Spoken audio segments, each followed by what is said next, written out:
Hello and welcome to Dutchman Said. Today we have the brand new Opel Crossland X, which comes in at 309,000 Rand. Let's see how she drives.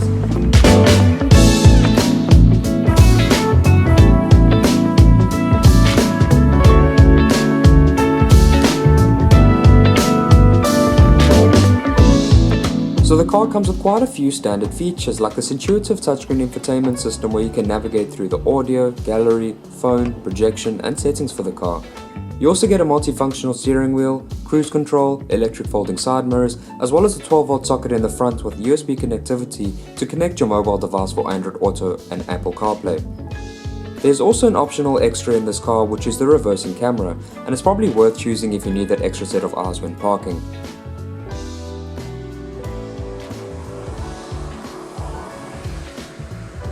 As you can see, the space on the interior is more than comfortable enough.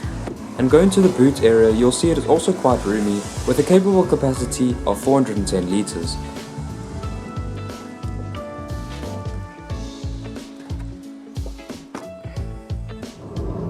So the car actually feels quite comfortable. It has a very smooth gearbox and it drives very comfortably. However, I feel that the interior feels a bit cheap and plasticky and could do with a bit of an improvement. But other than that, the car is great, and with the diesel engine you can get as low as 5.2 litres per 100 kilometers, which is what you're looking for in a car of this size. The difference with this Crossland X model is that it has a new 1.6 litre turbo diesel engine, which now means you finally have another option if the 1.2 litre 3-cylinder motor from last year didn't float your boat. This new diesel engine has peak power outputs of 68 kilowatts and 230 Newton meters of torque, with a claimed combined average fuel consumption of 5.4 litres per 100 kilometers, whereas I managed to get closer to 6. Well, that's it for today's video. I hope you guys enjoyed it, and let us know what you think of the car in the comments below. Until next time, cheers.